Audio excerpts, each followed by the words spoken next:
The game is not fair, but it is understandable. Once you understand it, you can play it better. America's financial reality is splitting in two, and you can see it in plain data. Most people feel financial stress and think it is personal. I think it is structural, and the numbers prove it.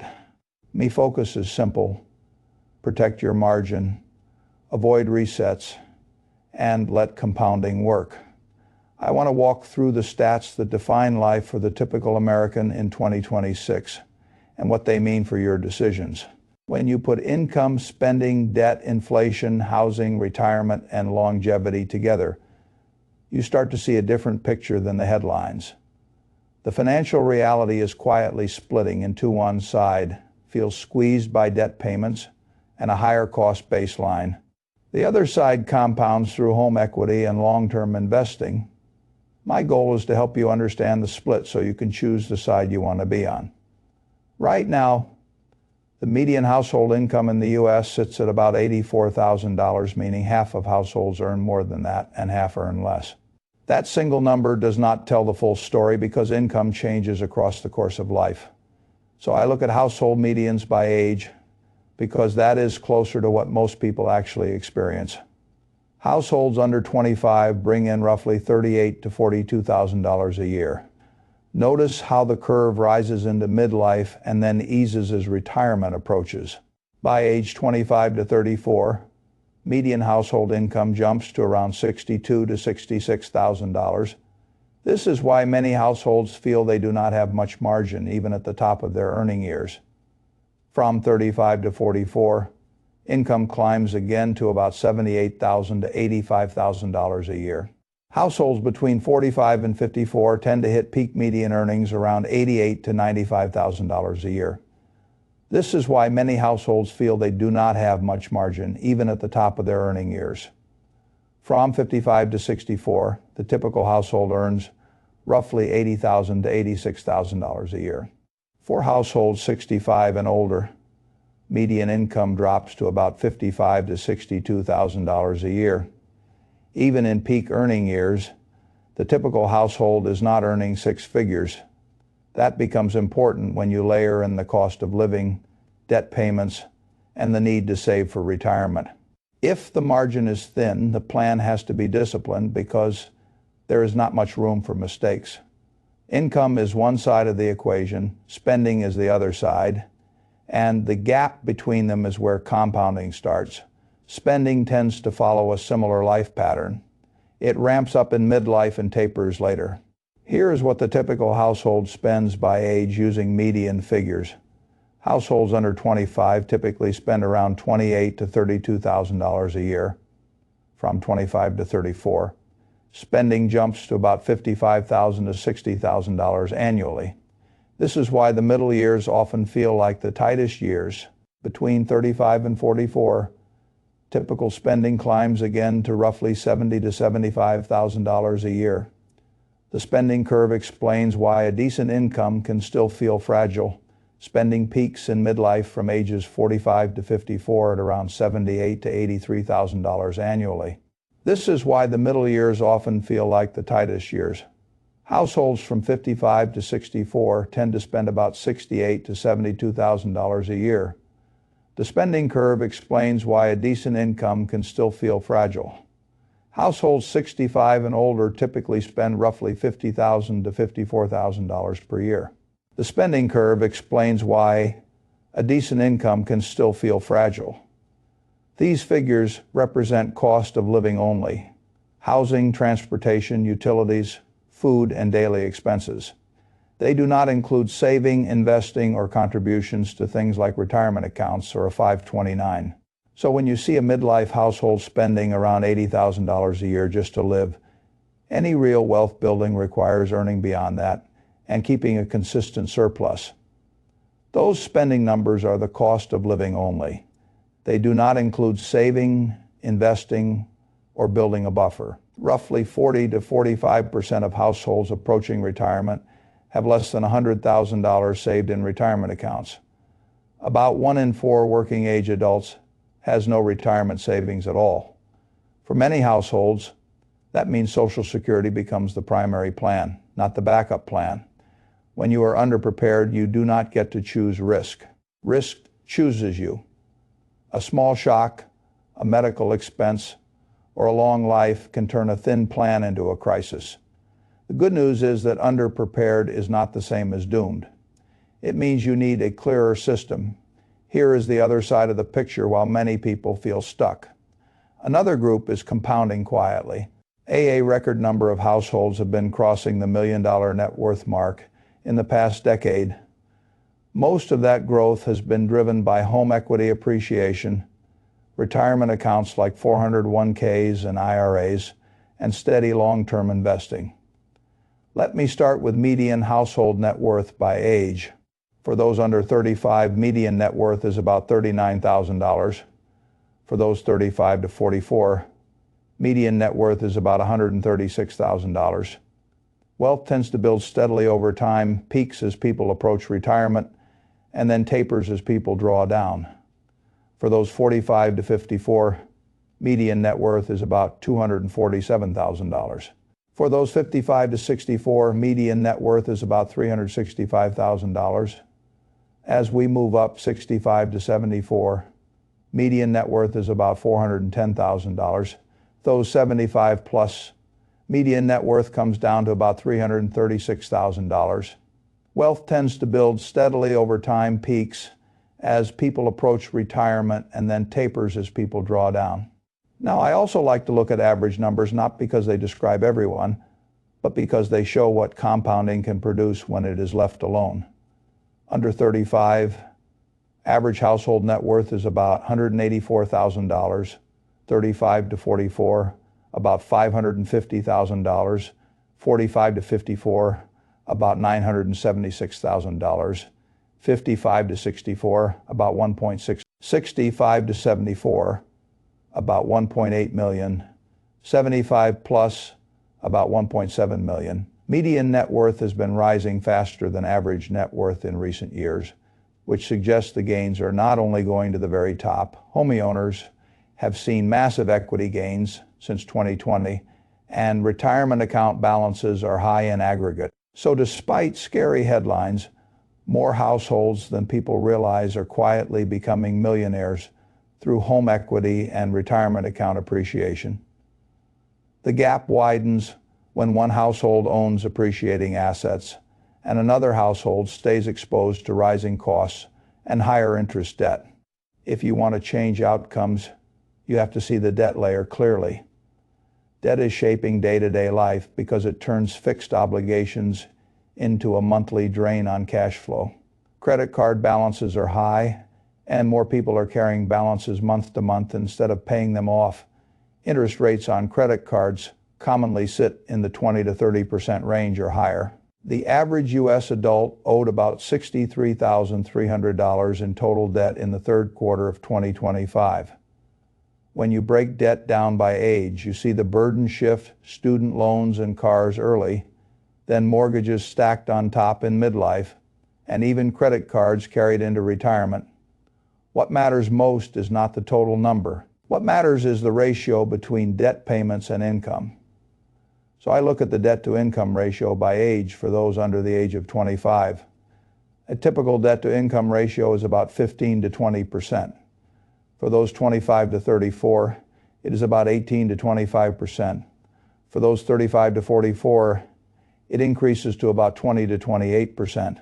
A ratio in the upper 20s can already feel like you are working for yesterday's bills. For those 45 to 54, it goes to 22 to 30%. For those 55 to 64, it drops to about 15% to 22%. A ratio in the upper 20s can already feel like you are working for yesterday's bills. Those 65 plus, it drops again to about 8 to 15%. Financial planners usually flag a debt-to-income ratio above about 36% as dangerous. Even before the danger zone, the squeeze can be heavy, especially in the 40s and 50s when households are juggling mortgages, cars, and family costs. This helps explain why saving for retirement feels so hard and why so many people later rely heavily on Social Security. Even if inflation cools, the new price level stays. That changes what your income can buy. Inflation is sticky. Once prices go up, they rarely come back down. Inflation reports are hovering around 2.7%, which sounds pretty reasonable. Even though the inflation rate cooled from the 9 and the 5% levels we saw a few years ago, the higher price levels are still here. From pre-negative 2020 to today, most everyday expenses are still about 20 to 35% higher overall. Groceries alone are up roughly 25 to 30% compared to pre-pandemic levels. Rents are up around 20 to 30% or more. Home prices rose about 30 to 40%. Mortgage rates went from around 3% to 5, 6, or even 7%. Utilities are still running about 20 to 30% higher than they were a few years ago. Auto insurance is up 30 to 50% or more in many states, and homeowners insurance is up 20 to 40%. If your household spent about $60,000 a year pre-2020, that same lifestyle now costs closer to $72,000 or $75,000 a year. That is the new baseline. The number on paper might look calm, but the cost of life still feels higher. One nuance matters here. The more of your big expenses you can lock in, the more you insulate yourself from inflation. A fixed mortgage can insulate you from rising rents and rising home prices, and a paid-off vehicle can reduce how often you reset into higher prices. This is not about chasing perfection. It is about making fewer big mistakes and keeping your cost structure stable. Stability gives you the room to invest. And investing is how you get on the wealth-building side of the split. Housing is not just another category. It is the largest lever in most household budgets. The median home price sits around $410,000 to $430,000. To comfortably afford the median home at today's prices and mortgage rates, households often need closer to $110,000 or $120,000 in income back. In 2020, a median-priced home with a 3% mortgage meant payments of around $1,300 to $1,400 a month. Today, with a mortgage of 6.5%, the same home often costs $2,600 a month. The typical homeowner has a median net worth of around $390,000 to $420,000. The typical renter has only about $10,000 to $15,000. That is a 25 to 40 times difference in wealth. That payment change is nearly double in just a few years. And even if prices flatten, many buyers are still locked into higher rates, which keeps affordability tight.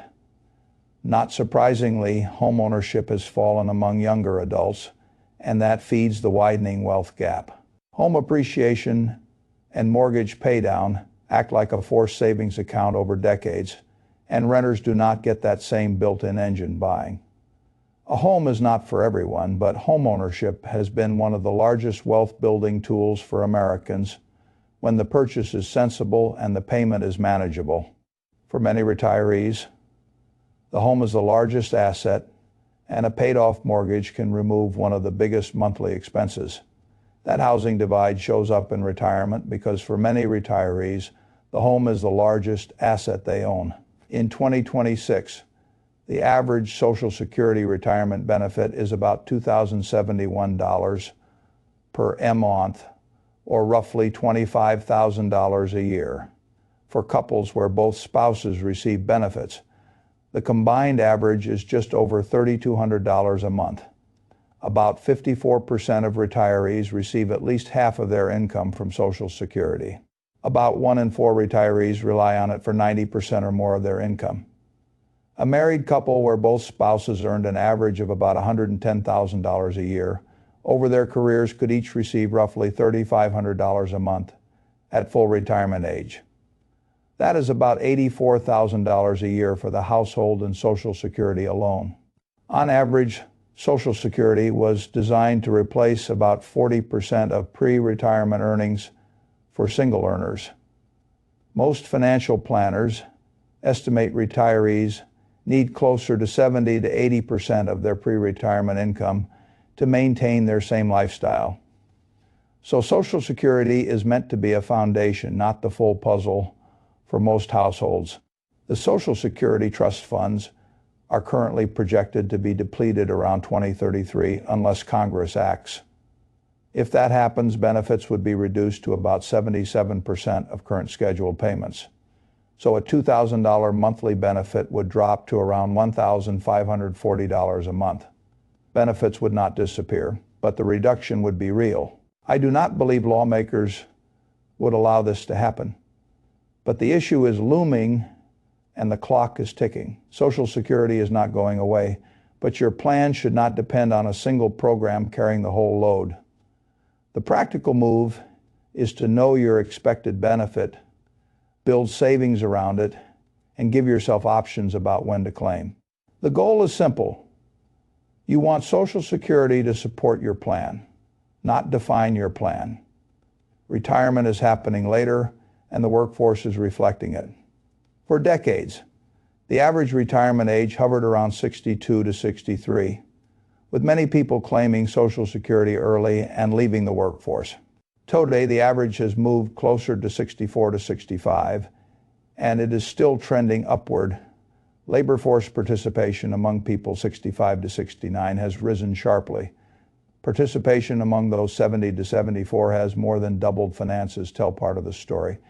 But remote work and less physically demanding jobs also give people a reason to stay connected and engaged. Retirement is being redefined from a full stop into something more gradual for many households. Rather than a full stop, many people are gliding into retirement by reducing hours and staying productive. That can be a healthy choice if you want structure and connection. But it also means your retirement plan should assume you may work longer, and it should also protect you if you cannot. Most people underestimate how long their money needs to last. Life expectancy at birth is often quoted around 78 years old. But once you hit retirement age, life expectancy goes up. At age 65, the average man is expected to live about 18 to 19 more years, to roughly 83 or 84. The average woman is expected to live another 20 to 21 more years, so roughly 85 or 86. About 1 in 3 men who reach the age of 65 will live to 90 or beyond. About 1 in 2 women will live to 90 or beyond. For a typical 65-year-old couple, there is roughly a 50 to 60% chance that at least one spouse lives into their 90s. About 1 in 4 couples will have at least one spouse live to age 95 or older. You might need to plan for a retirement that is 20, 25, 30 years or more, because you do not want to run out of money before you run out of life.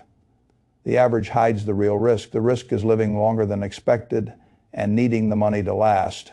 If you build a plan that only works in the average case, you are leaving yourself exposed. The margin of safety is planning for the longer retirement and keeping growth in the portfolio so the money can keep up. The goal is not to memorize statistics. The goal is to build a system that survives reality.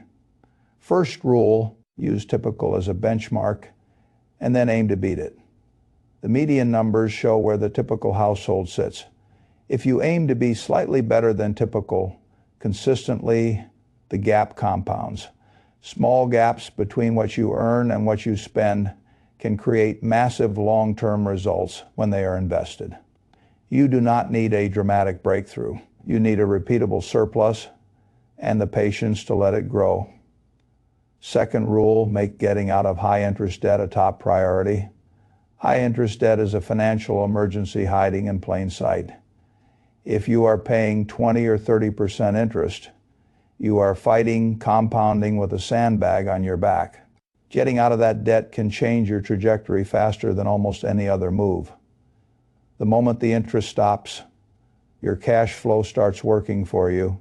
Again, third rule, lock in big expenses when possible to protect yourself from inflation.